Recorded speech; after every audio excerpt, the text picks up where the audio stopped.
Hello दोस्तों, नमस्कार। Santoshi IAS में आप सभी का स्वागत है। आज यहाँ पर बहुत ही इम्पोर्टेंट टॉपिक हम डिस्कस करेंगे।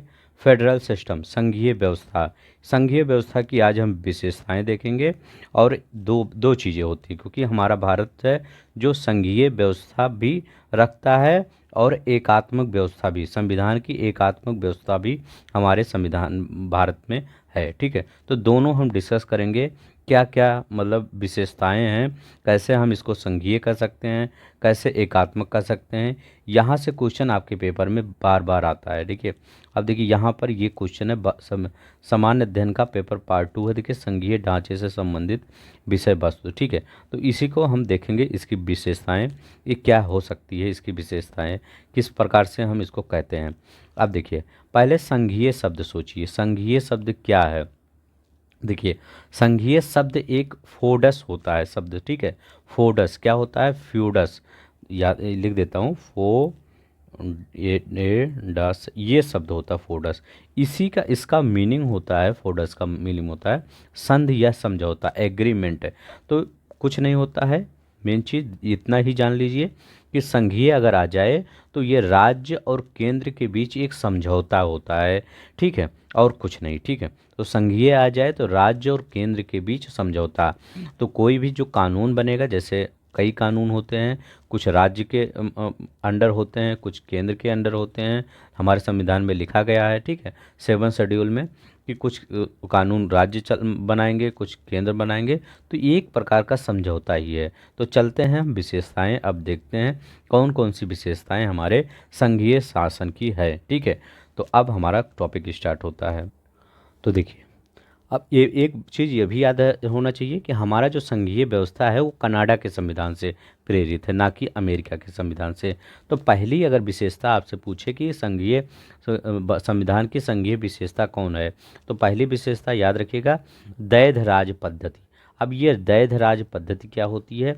देखिए, संघ स्तर पर केंद्र होता है। द्वैध मतलब क्या होता है, दो। ठीक है, दो राज्य पद्धति होता है, मतलब कहने का इनका है कि दो शासन चल रहे हैं, एक राज्य में चलता है और एक केंद्र में चलता है। संघ स्तर पर जो होता है वो केंद्र सरकार कहलाती है, और जो राज्य स्तर पर होता है वो राज्य पद्धति। ठीक है, राज्य पद्धति राज्य स्तर पर होता है। इसमें देखिए, कुछ चीज़ें हैं जो उसको डिवाइड कर दिया गया, हम ज़्यादा नहीं, कुछ चीज़ों को रख दिए हैं ताकि आप जान पाएँ। ठीक है, जैसे केंद्र स्तर में क्या है, जो राष्ट्रीय महत्व को देखना है। ठीक है, जो राष्ट्रीय महत्व की विषय वस्तु हैं उनको केंद्र स्तर में रखा गया है। जैसे रक्षा, तो रक्षा क्या कभी कोई आप सुने हैं कि रक्षा का, या किसी सीएम उनके पास वो अपना कानून बनाता है या राज्य अपना कानून बनाता है, नहीं, रक्षा सिर्फ केंद्र बना सकता है। विदेश मामले ओनली जयशंकर ही प्रसाद ही जा सकते हैं, मतलब विदेश से, मतलब विदेश तो सभी जा सकते हैं, लेकिन जो ऑफिशियल भारत सरकार का को रिप्रेजेंट करेंगे वो जयशंकर प्रसाद ही रिप्रेजेंट करेंगे। ठीक है, हमारे विदेश मंत्री ही। ठीक है, ये मुद्रा भी आपका इसी से है। डिमोनेटाइजेशन किसी कोई सीएम नहीं कर सकता। ठीक है, वो सिर्फ डिमोनेटाइजेशन आपके पीएम ही, मोदी ही कर सकते हैं। संचार, कुछ ऐसे चीज़ें पढ़िए रिलेट करके, ताकि हमेशा के लिए याद रहे। ठीक है, ये संचार, तो ये केंद्र स्तर पर डिवाइड की गई है, ये जितने भी विषय हैं। ठीक है, अब राज्य स्तर पर सार्वजनिक व्यवस्था, ठीक है, साफ सफाई ये सब करना, ये सार्वजनिक मतलब व्यवस्था, पुलिस वुलिस देखना, पुलिस व्यवस्था, ये सब राज्य स्तर। कृषि पूछा जाता है किस स्तर पर है, कृषि राज्य स्तर पर होता है। स्वास्थ्य होता है, स्थानीय प्रशासन होता है। ठीक है, नगर पालिका, नगर पंचायत या पंचायत, ये सब किस में होता है, राज्य स्तर पर होता है। तो संघीय शासन की यही व्यवस्था है। संघीय क्या व्यवस्था है कि केंद्र यहाँ पर अपना कानून बना रहा है, राज्य यहाँ पर अपना। तो ये एक हिसाब से एग्रीमेंट हुआ कि राज्य अपना मतलब विषय ले लिया है, केंद्र अपना, और दोनों अपना अपना कानून बना रहे हैं, अपनी अपनी मतलब चीज़ें चला रहे हैं। ठीक है, तो ये पहला हो गया द्वैध राज पद्धति। अब दूसरा इसमें होता है लिखित संविधान। लिखित संविधान, मूल संविधान। देखिए, क्या होता है, अगर दूसरा पूछे कि लिखित संविधान, आप सोचेंगे सर ये लिखित संविधान से क्या संघीय व्यवस्था से रिलेटेड है। देखिए, जब लिखित संविधान होगा तो वहाँ पर एक चीज़, हर चीज़ लिखी रहेगी कि ये कहाँ पे, ये राज्य सरकार के लिए है, ये केंद्र सरकार के लिए है। अगर लिखित संविधान नहीं होगा तो क्या होगा, वो जैसे ब्रिटेन की तरह कोई भी आया मतलब कोर्ट के द्वारा क्या किसी के भी द्वारा सुनाया गया तो उसको कानून मान लिया जाता था, मान लिया जाता। लेकिन ऐसा नहीं, भारत में एक डिवाइड कर दिया गया, एक बुक बना दी गई है, उसमें बताया गया है कि ये राज्य सरकार के से रिलेटेड है, यह केंद्र सरकार से रिलेटेड है। तो मूल संविधान में कितने 395 अनुच्छेद थे, 22 भाग हैं, 8 अनुसूचियाँ थी। ये मूल संविधान की बात कर रहे हैं, यही ज़्यादा पूछता है। तो आप विशेष संघीय विशेषताएं में लिखित संविधान भी पूछ बताएंगे। अगर पूछेगा कोई क्यों लिखित संविधान आप बता रहे हैं, तो आप बताइए कि जब तक लिखा नहीं रहेगा तब तक कैसे कोई पता चल पाएगा कि ये राज्य सरकार का है, ये केंद्र सरकार का है। तो ठीक है, तो ये भी वो भी एग्रीमेंट में ही आता है। ठीक है, जैसे कोई किसी के साथ एग्रीमेंट होता है तो कोई लिखित एक एग्रीमेंट होता है, ऐसे नहीं कि मुंह से बोल दिया जाए एग्रीमेंट हो गया, ऐसा नहीं होता। कोई लिखित होता है ना एग्रीमेंट, तभी तो एग्रीमेंट माना जाता है।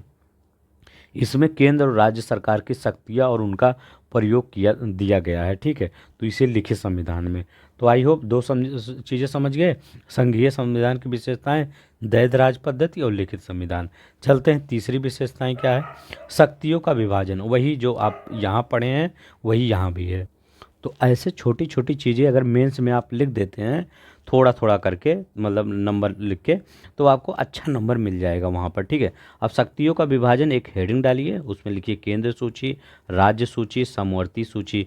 केंद्र सूची में कितने 90, पहले 97 सब्जेक्ट थे, तो ये सब चेंज होते रहते हैं। ठीक है, 66 सब्जेक्ट मूलतः थे और 52 सब्जेक्ट थे। ठीक है, जो आपके अभी यहाँ पर लक्ष्मीकांत में दिया गया है तो वही है। ठीक है, केंद्र और राज्य दोनों कानून बना सकते हैं किसमें, समवर्ती सूची में। तो समवर्ती सूची में जो होता है जिसमें राज्य और केंद्र दोनों ये कानून बना सकते हैं। यदि टकराव की स्थिति हुई, मान लीजिए समवर्ती सूची है, आप तो कह रहे हैं कि दोनों लोग बना सकते हैं, मान लीजिए टकराव की स्थिति, टकराव की स्थिति क्या हुई, कोई ऐसा विषय आ गया, राज्य कह रहा है हम बनाएंगे, योगी जी कह रहे हैं हम बनाएंगे, मोदी जी कह रहे हैं हम बनाएंगे, मतलब मैं एक एग्जाम्पल दे रहा हूँ ताकि आपको याद हो जाए। तो उस पर किसका चलेगा, बस उस पर किसका चलेगा, मोदी जी का चलेगा। क्यों, वो कहेंगे क्योंकि वो सुप्रीम है पूरे इंडिया के, तो वो केंद्र जो कहेगा उस पर केंद्र का जो सब्जेक्ट होगा वो प्रभावी होगा। अभी जैसे सीएए है, कोई राज्य कह रहा है हम इसको नहीं मानेंगे, हम अपना कानून बनाएंगे सीएए पर, और केंद्र कह रहा है कि हमारा कानून जो सीएए पर है वही पूरे देश में लागू होगा। ठीक है, कुछ जगहों को छोड़ के। तो क्या हुआ, उस पर कोई एक राज्य कानून बनाएगा, क्या उसका लागू होगा, नहीं, वो जो केंद्र का कानून होगा वही लागू होगा। ठीक है, तो याद रखिए नागरिकता किसका है, नागरिकता आपका केंद्र सरकार के अंडर आता है। ठीक है, राज्य सरकार के अंतर्गत नहीं आता है। तो केंद्र सूची है जिस पे केंद्र सरकार खुद अपना वो कानून बनाती है। राज्य सूची, इसमें राज्य को अधिकार दिया गया है कि आप ही इस पर कानून बनाइए। ठीक है, समवर्ती सूची दोनों लोग बना सकते हैं, सिर्फ टकराव की स्थिति में केंद्र वाला जो कानून होगा वो ज़्यादा प्रभावी होगा। ठीक है, ये 3 विशेषताएं हो गई। चौथा विशेषताएं क्या है, संविधान की सर्वोच्चता होता है। ठीक है, अब आप कहेंगे ये सर संविधान की सर्वोच्चता क्या होता है। देखिए, चाहे केंद्र हो चाहे राज्य सरकार हो, उनका कोई कानून है, किसी विषय पर बनाया गया है। ठीक है, तो उच्चतम न्यायालय क्या कर सकता है, न्यायिक समीक्षा के द्वारा, ठीक है, उसको अवैध घोषित कर सकता है उस कानून को। ठीक है, तो क्या हुआ, मतलब सुप्रीम कोर्ट किसके तहत, संविधान आपका जो है उसी के तहत तो वो अवैध घोषित करेगा। ऐसा नहीं तो कि सुप्रीम कोर्ट अपने मन से, उनका मन आया सुप्रीम कोर्ट के जज का कि चलिए इस कानून को हम अवैध घोषित कर सकते हैं, नहीं, वो उनका अधिकार है, न्यायिक समीक्षा है। ठीक है, जुडिशियल रिव्यू है, वो उसके तहत क्या कर सकते हैं, वो कानून को अवैध घोषित कर सकते हैं। ठीक है, संविधान की सर्वोच्चता। ठीक है, दूसरा क्या है, कठोर संविधान। ठीक है, पांचवा क्या है, यहाँ पे आपको समझ में आया कि संविधान ही सर्वोच्च है, कोई कोई भी कानून बनाए, लेकिन जुडिशियल रिव्यू के द्वारा उच्चतम न्यायालय उसको, या उच्चतम न्यायालय या उच्च न्यायालय, हाई कोर्ट या सुप्रीम कोर्ट, दोनों ही उसको अवैध घोषित कर सकते हैं। कठोर संविधान क्या होता है, देखिए ये भी हमारे संघीय संविधान की विशेषता होती है। क्या होती है, देखिए शक्तियों का विभाजन और संविधान की सर्वोच्चता तभी बनाई रखी जा सकती है जब संविधान में संशोधन की प्रक्रिया कठोर हो। ठीक है, अब देखिए संघीय क्या मतलब होता है? हमने कहा संघ क्या मतलब होता है? एग्रीमेंट। अगर आपका किसी के साथ जो एग्रीमेंट किए हैं वो कठोर नहीं होगा, वो एकदम फ्लेक्सिबल होगा, तो क्या करेंगे, चाहे आप हो चाहे दूसरा कोई जो सामने वाला है, मैं सामने वाला मतलब राज्य और केंद्र की बात कर रहा हूँ, वो क्या कर सकते हैं, उस एग्रीमेंट को कभी भी मतलब चेंज कर सकते हैं। अगर कठोर नहीं होगा तो दोनों लोग मिलकर, चाहे आप चेंज कर दें चाहे वो चेंज कर दें, ठीक है। तो उसका मतलब क्या हुआ, तो क्या हुआ, एग्रीमेंट आपका डिस्ट्रॉय हो जाएगा। संघ का जो कर्तव्य है, राज्य और ये केंद्र जो बीच वो चल रहा है, ये जो राज्य और संघ है, उसका जो अस्तित्व हो वही खत्म हो जाएगा, संघ का ही खत्म हो जाएगा। इसीलिए हमारे संविधान निर्माता ने कहा है इसको, जो संविधान संशोधन की प्रक्रिया है बहुत कठोर है, आप इस तरह से चेंज नहीं कर सकते। तो पांचवें पॉइंट में आप क्या लिखेंगे, कठोर संविधान है, ठीक है। अब देखिए छठवें पॉइंट में संघीय की व्यवस्था क्या रखेंगे, संघीय व्यवस्था की विशेषता, स्वतंत्र न्यायपालिका रखेंगे। स्वतंत्र न्यायपालिका क्या होगा, संविधान ने 2 कारणों से उच्चतम न्यायालय के नेतृत्व में स्वतंत्र न्यायपालिका का गठन किया है, ठीक है। पहला क्या है, संविधान अपनी न्यायिक समीक्षा का अधिकार का प्रयोग कर संविधान की सर्वोच्चता को स्थापित कर सकता है, जो अभी यहाँ पर हमने पढ़ा है संविधान की सर्वोच्चता। तो क्या होगा, अगर आपकी न्यायपालिका स्वतंत्र होगी तो यहाँ संसद में जो भी कानून बनेगा, अगर लग रहा है कि यह देश के खिलाफ है या देश के लोगों के खिलाफ है, तो वो क्या कर सकता है, न्यायिक समीक्षा का प्रयोग करके न्यायपालिका उस मतलब कानून को रद्द कर सकता है, ठीक है।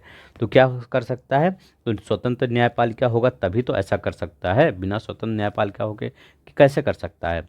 तो ये संघीय व्यवस्था फेडरल सिस्टम की विशेषता है, स्वतंत्र न्यायपालिका। और दूसरा क्या है, क्या कह रहा है, केंद्र और राज्य के बीच विवाद निवृत्त। कोई भी विवाद हुआ केंद्र और राज्य के बीच, मान लीजिए किसी लैंड को लेकर मतलब विवाद हुआ, ठीक है। मान लीजिए कहाँ पे इस समय विवाद चल रहा है, ये महाराष्ट्र और कर्नाटक में विवाद चलता है लैंड को लेकर, कि महाराष्ट्र कहता है कुछ एरिया हमारा है, कर्नाटक कहता है कुछ एरिया हमारा है, ठीक है। तो उस पर क्या कर सकता है, न्यायपालिका हस्तक्षेप कर सकता है, ठीक है, उस विवाद को निपटाने के लिए। तो ये स्वतंत्र न्यायपालिका हुआ। तो संघीय स्ट्रक्चर की ये भी विशेषताएं हुआ। अब देखिए संघीय व्यवस्था की एक विशेषताएं हैं द्विसदनीय विधायिका। अब देखिए द्विसदनीय विधायिका क्या है, एक होता है उच्च सदन, एक होता है देखिए जब संघीय आ जाए तो आप हमेशा ये याद रखिएगा, इसमें रोल दोनों का होगा। किसका रोल होगा, ये राज्य का भी रोल होगा और केंद्र का भी रोल होगा, ठीक है। संघ की अगर बात करता है, ठीक है, जैसे यहाँ पर केंद्र और राज्य देख लिए यहाँ पर, ठीक है।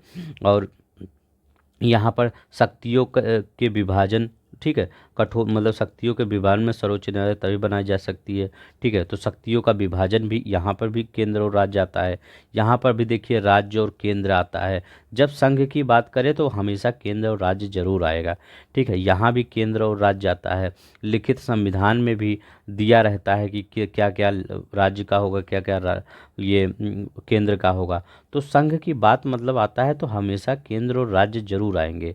तो यहाँ भी देखिए उच्च सदन और निम्न सदन। अब आप पूछेंगे उच्च सदन में कहाँ और निम्न सदन में यहाँ कहाँ राज्य आएगा, तो राज्य यहाँ भी आता है।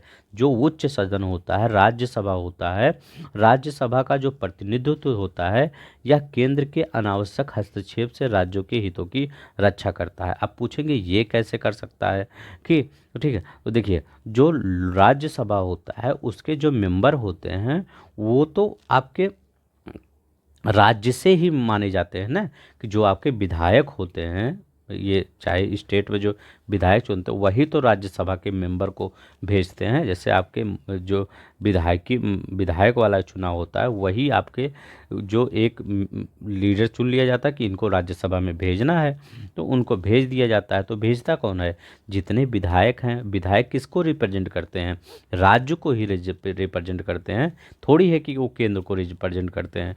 एमपी वो तो सांसद केंद्र को रिप्रेजेंट करते हैं जो निम्न सदन में होता है, ठीक है। तो ये केंद्र वाला बोला जाएगा और ये राज्य वाला बोला जाएगा।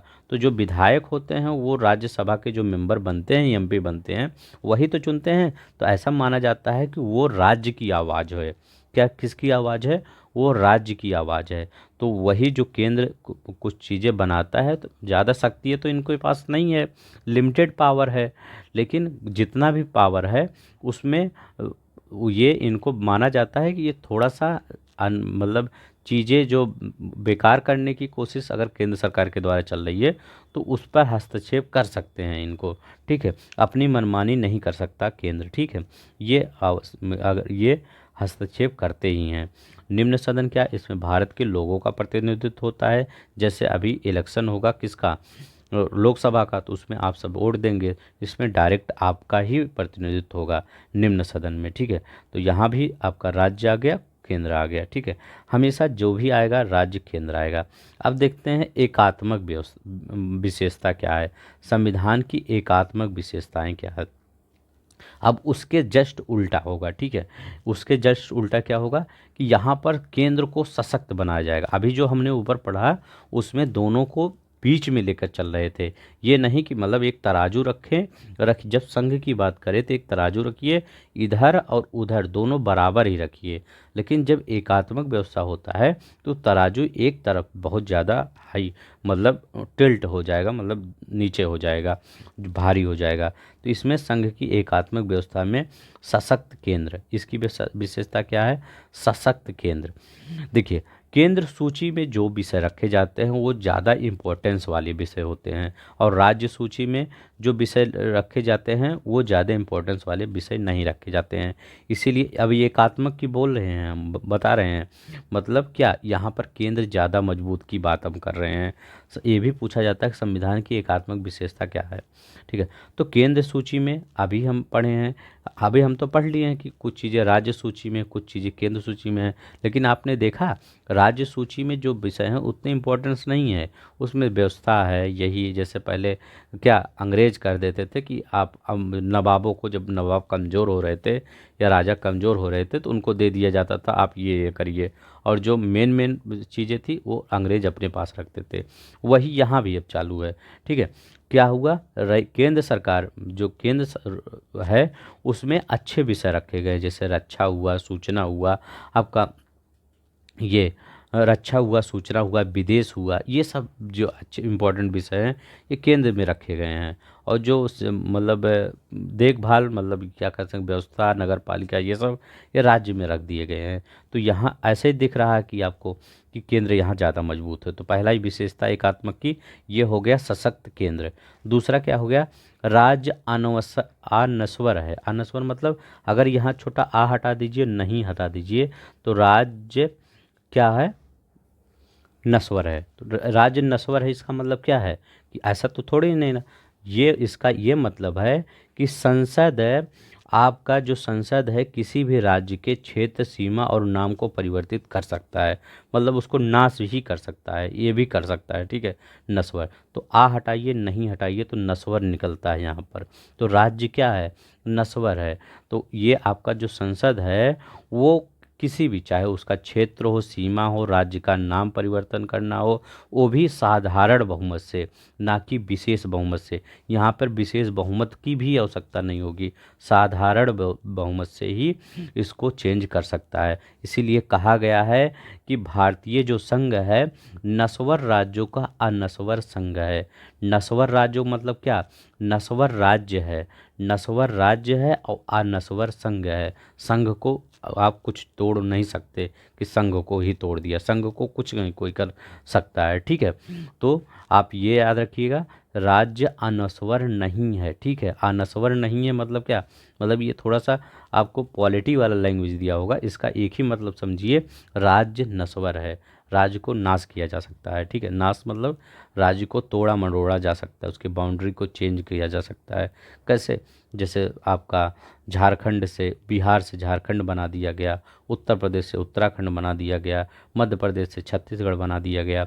अभी जम्मू कश्मीर रिसेंटली में देखिए, जम्मू कश्मीर का कहाँ पे हो गया, लद्दाख अलग तोड़ दिया गया, ठीक है।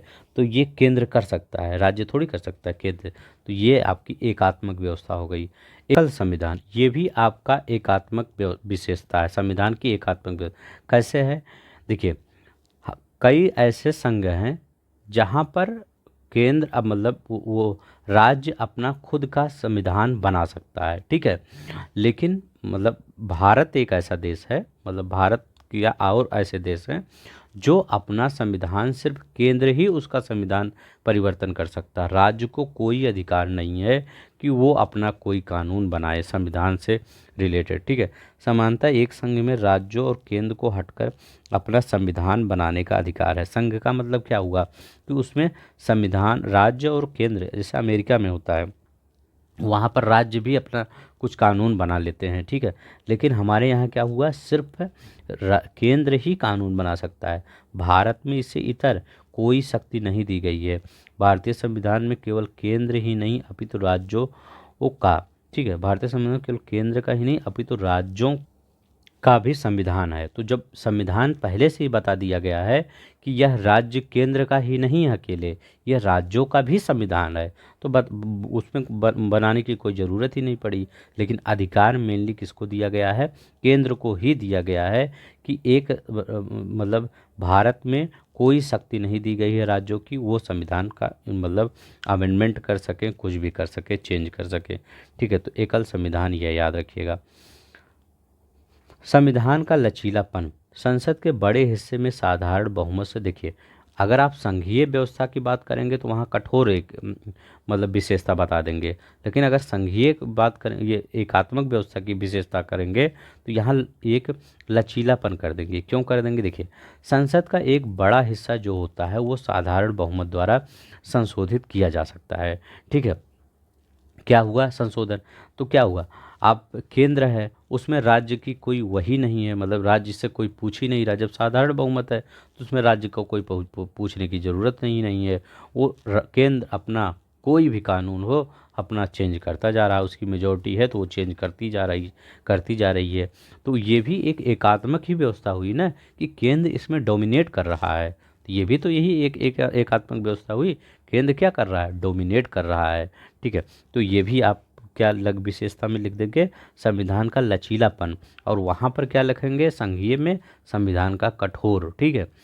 अब देखिए इसमें क्या लिखेंगे, राज्य प्रतिनिधित्व में समानता का अभाव। अब देखिए यहाँ भी है कि जैसे राज्यों में राज्य प्रतिनिधित्व मतलब क्या, राज्यसभा में जो प्रतिनिधित्व होता है उसमें समानता का अभाव होता है। जैसे सदस्य 1 से 31 तक होते हैं, 31 किस में, उत्तर प्रदेश में सबसे ज़्यादा है 31 सदस्य, ठीक है। तो और हमारे यहाँ ये है। तो जैसे देखा जाता है कि यहाँ पर अगर बड़ा राज्य है, ये जिसकी जनसंख्या बड़ी है उससे ज़्यादा सदस्य जाते हैं राज्यसभा में, जिसकी जनसंख्या छोटी है उससे कम मतलब एक ही दो जाते हैं, मैक्सिमम दो चले जाते हैं जो छोटा होगा, नहीं तो एक ही लगभग जाते हैं, ठीक है, दो जाते हैं, तीन जाते हैं, ऐसे जाते हैं, कम जाते हैं। तो क्या हुआ इसमें असमानता का, वो समानता का तो अभाव हुआ ही, क्योंकि हो सकता है क्योंकि सबकी विचारधारा ऐसी है ना कि वहाँ पर जनसंख्या ज़्यादा है तो वहाँ ज़्यादा लोग चले गए, ऐसा थोड़ी है। वहाँ भी लोग हैं लेकिन कम जनसंख्या है तो ऐसा नहीं थोड़ा कम कर सकते हैं। लेकिन यही अमेरिका में क्या है, अमेरिका में अलग है। वहाँ पर जो 50 राज्य हैं वहाँ पर हर एक राज्य से, चाहे वो राज्य छोटा हो चाहे बड़ा हो, जैसे हमारे यहाँ 28 राज्य हैं तो हमारे यहाँ सबका अलग अलग जनसंख्या के हिसाब से सब जाते हैं राज्यसभा में। तो वहाँ पर अमेरिका में क्या बोला जाता है, सीनेट होता है, ठीक है, सीनेट। जैसे हमारे यहाँ राज्यसभा होता है वहाँ पर सीनेट होता है। तो सीनेट में प्रत्येक राज्य से 2-2 सदस्य जाते हैं। तो सीनेट में वहाँ पर कितने सदस्य सब होते हैं, 100 सदस्य होते हैं, ठीक है, ये याद रखिएगा। अब देखिए आपातकालीन उपबंध, ये भी एकात्मक विशेषता है संविधान की, एकात्मक। अब ये मत कहिएगा सर एकात्मक ही है हमारा संविधान, नहीं, हमारा संविधान दोनों है। संघीय ढांचा के अलावा हमारा संविधान एकात्मक भी है, ठीक है, दोनों का थोड़ा थोड़ा गुण रखता है। तो दोनों की विशेषता पेपर में पूछता है, मेंस पेपर में। तो आपातकालीन उपबंध क्या है, चाहे राष्ट्रीय स्तर पर हो, चाहे राज्य स्तर पर, चाहे वित्त स्तर पर, सभी मतलब जो ऑर्डर होते हैं वो केंद्र सरकार ही देता है लगाने को, चाहे राष्ट्रीय स्तर पर, चाहे राज्य स्तर पर, चाहे वित्त आपातकालीन होता नहीं है, फाइनेंशियल इमरजेंसी अभी तो लगी ही नहीं कभी है, लेकिन ये भी सब कुछ केंद्र सरकार के अंदर ही आता है। केंद्र सरकार चाहेगी लगाएगी, केंद्र सरकार चाहेगी नहीं लगाएगी। चाहे ये केंद्र सरकार चाहेगी तो राज्यों को पंगु बना सकती है, राज्य आपातकालीन लगा के, ठीक है। राष्ट्रीय आपातकाल पूरे देश को पंगु बना सकती है। पंगु मतलब क्या, मतलब सब कुछ शक्तियाँ छीन सकती है राज्यों से, ठीक है। वित्त आपातकालीन लगा सकती है। तो ये होता है, ये आपका केंद्र सरकार इसमें पावरफुल होती है। अभी सब केंद्र सरकार का पावरफुल बता रहे हैं। एकल नागरिकता, भारत कनाडा की तरह एकल नागरिकता व्यवस्था को अपनाता है। जैसे कई राज्य देश हैं, वहाँ पर क्या होता है, वो संघीय व्यवस्था तो है, लेकिन वो एकल नागरिकता आप नहीं अपनाते, वो ड्यूअल सिटीजनशिप अपनाते हैं। जैसे अमेरिका हुआ, अमेरिका कैलिफोर्निया जाएंगे या न्यूयॉर्क जाएंगे तो न्यूयॉर्क का बंदा एक नागरिकता रखेगा कि हम न्यूयॉर्क के हैं, और वो जब दूसरी जगह तो वो बताएगा कि हम अमेरिका से हैं, तो वो दोनों पासपोर्ट अपने मतलब नागरिक रहेगा, न्यूयॉर्क का भी अमेरिका का भी, या कैलिफोर्निया का भी अमेरिका का भी, वो ठीक है। तो कैलिफोर्निया और अमेरिका का भी, तो वो बंदा जैसे राज्य का भी आपका नागरिक है और वो सेंटर का पूरे अमेरिका देश का भी नागरिक है। तो लेकिन हमारे यहाँ क्या आप किसी देश राज्य के नागरिक हैं? नहीं, आप भारत के नागरिक बोले जाते हैं। क्या? भारत के नागरिक। ये नहीं कि आप उत्तर प्रदेश में रहते हैं तो आप उत्तर प्रदेश के नागरिक हो गए। उत्तर प्रदेश के नागरिक कोई लॉजिक ही नहीं है, ठीक है, न बनाया गया है कभी, ठीक है। तो एकल नागरिकता ये है, सेंटर इसमें डोमिनेट इसमें भी करती है। जब एकल नागरिकता होगी तो अपना चाहे जो सीए हो या सीए आया, ये सब वो आपका केंद्र ही तो इसको अमेंडमेंट करेगा, इसमें कोई भी चेंज करेगा तो क्या हुआ इसी में। इसीलिए एकल नागरिकता मतलब एकल नागरिकता है तभी तो सेंटर चेंज कर रही है, तो इसमें भी सेंटर पावरफुल है।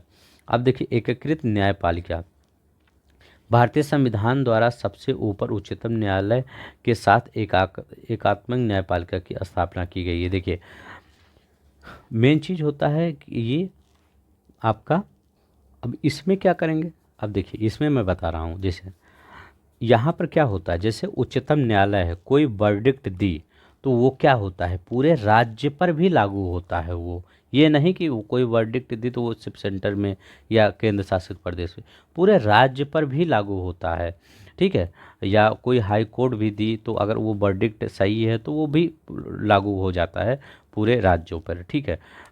ये तो मतलब उसको दिया जाता है कि उस हाई कोर्ट ने ऐसा किया है, कहा है, तो इसलिए आपको ऐसा मानना पड़ेगा, ठीक है। लेकिन क्या होता है दूसरी तरफ, अमेरिका का अगर न्यायालय देखते हैं, वहाँ पर दोहरी व्यवस्था है, ठीक है। वहाँ पर कौन सी व्यवस्था है, दोहरी व्यवस्था है। दोहरी व्यवस्था क्या, जो संघीय कानून है संघीय न्यायपालिका में ही लगेगा। जैसे सेंटर में अगर जो अमेरिका का सेंटर का जो कानून है वो सेंटर पर ही लागू होगा, और जो राज्य का कानून है राज्य न्यायपालिका द्वारा लागू किया जाता है, ठीक है। तो वहाँ पर अलग अलग है, तो वहाँ पर कह सकते हैं दोहरी व्यवस्था है, न्यायालयों की दोहरी व्यवस्था है। और हमारे यहाँ न्यायालयों की एकात्मक न्यायपालिका की व्यवस्था है, कि मतलब एक सीरियल से छोटा सा ऐसे ऐसे बन के, ये आपका ऐसे कर सकते हैं, ये ऐसे तो छोटा सा बन के ऊपर है बड़ा वाला आपका बैठा। अगर आप यहाँ नहीं संतुष्ट है यहाँ जाइए, यहाँ नहीं संतुष्ट है एकदम ऊपर जाइए, ठीक है। तो हमारे यहाँ ऐसा सिस्टम है। अखिल भारतीय सेवाएं, अब देखिए अखिल भारतीय, अमेरिका में संघीय सरकार एवं राज्य सरकार की अपनी लोक सेवाएं हैं, लेकिन इसके अतिरिक्त अखिल भारतीय सेवाएं केंद्र और राज्य दोनों के लिए होता है, ठीक है। देखिए जो आईएएस बनते हैं, आईपीएस बनते हैं, आईएफएस बनते हैं, ये सब स्टेट में भले डिप्लॉय होते हैं, लेकिन इन पर कंट्रोल, मेनली कंट्रोल किसका होता है, केंद्र का ही कंट्रोल होता है। इन पर पूर्ण नियंत्रण किसका होता है, केंद्र सरकार का ही नियंत्रण होता है। इन्हीं से तो आप क्या यूपी पीसीएस के थ्रू थोड़ी आईएएस बनेंगे, ठीक है। हाँ आप कभी प्रमोशन बहुत बड़े ओहदे पे जाए भले बन जाए, लेकिन आईएएस तो आप यूपीएससी देंगे, आईपीएस बनेंगे, यूपीएससी देंगे तभी तो बनेंगे, ठीक है। तो क्या हुआ, आप केंद्र इस पर किसका, इन सब पर किसका नियंत्रण होता है, मेनली से किसका, आपका केंद्र का ही नियंत्रण होता है। ये कहीं भी डिप्लॉय हों, इन पर केंद्र का ही नियंत्रण होता है। और क्या है, हाँ देखिए यहाँ पर एकीकृत लेखा जांच मशीनरी।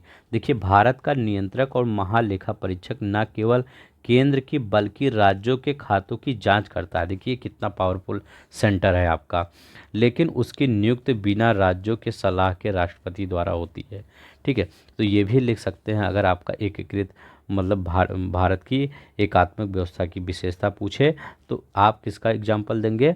भारत के नियंत्रक और महालेखा परीक्षक की मतलब एग्जाम्पल देंगे। कहेंगे कि उस वो क्या कर सकता है, केंद्र के खातों की तो जांच कर ही सकता है, लेकिन राज्यों के भी खातों की जांच कर सकता है। क्योंकि लेकिन क्या हुआ, राज्यों की खातों की जांच कर सकता है, बट उसकी नियुक्ति कौन करता है? राष्ट्रपति करता है। राष्ट्रपति किसके अकॉर्डिंग करता है? राष्ट्रपति आपका प्रधानमंत्री या मंत्रिमंडल के अकॉर्डिंग करता है। ठीक है, तो ये यहाँ भी केंद्र प्रभावी हुआ। अभी हम केंद्र प्रभावी देखिए। अब देखिए राज्यपाल की नियुक्ति। राज्यपाल राज्य का प्रमुख राष्ट्रपति द्वारा की जाती है। राज्यपाल के माध्यम से केंद्र और राज्य पर नियंत्रण करता है। इसके विपरीत अमेरिका में राज्य का प्रमुख निर्वाचित होता है। अब देखिए यहाँ पर क्या होता है, अमेरिका में क्या होता है, जो राज्य का प्रमुख होता है वो निर्वाचित होता है। जैसे हमारे यहाँ राज्यपाल निर्वाचित अगर हो गए, तो पहले ये बात चल रही थी कि जो राज्यपाल हैं उनको निर्वाचित किया जाए, लेकिन हमारे संविधान निर्माताओं ने कहा कि अगर राज्यपाल निर्वाचित कर देंगे तो ये जो सीएम हैं इनका क्या काम रहेगा, ये भी तो निर्वाचित हो ही रहे हैं।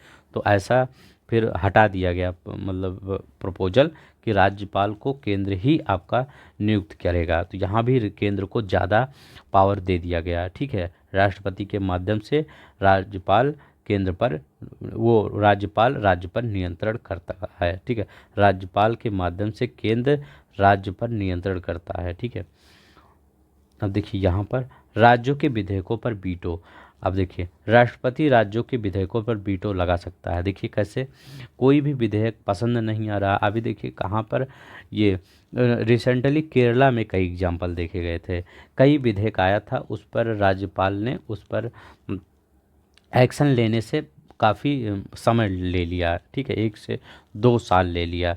तो उस पर क्या होता है, वो चाहे आपको राष्ट्रपति को भी भेज सकते हैं और राष्ट्रपति उस पर ऐसे जांच कर बैठ जाएं, कुछ कोई वर्डिक्ट नहीं, तो कोई कुछ कह भी नहीं सकता कि आपने इस पर क्यों नहीं आप वो दे, क्योंकि वो राष्ट्रपति के पास गया है। ठीक है, तो इसमें भी क्या हुआ है, आपका केंद्र की सख्त पावर है। देखिए ना, तो राज्य के जो विधायक हैं उस पर वीटो लगा सकता है। तो ये एकात्मक व्यवस्था थी। आप दोनों व्यवस्था समझ गए, एकात्मक व्यवस्था और संघीय व्यवस्था। ये हर बार यहाँ से क्वेश्चन भर भर के आता है। तो आप लक्ष्मीकांत बुक अब पढ़ेंगे। ठीक है, अब जाइए लक्ष्मीकांत बुक पढ़िए, काफ़ी अच्छा लगेगा पढ़ने में। ठीक है, जब आपको कॉन्सेप्ट एक बता दिया गया है तो काफ़ी अच्छा लगेगा। तो अगर जो लोग नए होंगे वो प्लीज़ चैनल को सब्सक्राइब कर लेंगे और वीडियो को लाइक कर देंगे। देखिए हर चीज़ आपके सिलेबस के अकॉर्डिंग ही पढ़ाया जा रहा है। अभी ये सब पढ़ाया जाएगा। ठीक है, कार्यपालिका, न्यायपालिका, संगठन, मंत्रालय, ये सब पढ़ाया जाएगा। ये ही सब टॉपिक थोड़ा सा टफेस्ट टॉपिक माने जाते हैं, संघीय व्यवस्था, फेडरल सिस्टम। ठीक है, तो हम सोचे इस सबको पहले पढ़ा देते हैं, फिर सिंपल सिंपल टॉपिक तो पढ़ा ही देंगे। ठीक है, तो आज के लिए बस इतना ही। अगर आपको पसंद आया होगा तो प्लीज़ लाइक कर दीजिएगा, शेयर कर दीजिएगा, सब्सक्राइब कर दीजिएगा। हाँ, वीडियो अगर ना आ पाए जल्दी जल्दी तो उसके लिए निराश मत होया करिए, आ जाएगा। जब भी हमें समय मिलता है तो हम वीडियो लाने की ही प्रयास करते हैं। ठीक है, धन्यवाद, नमस्कार, जय हिंद, जय भारत।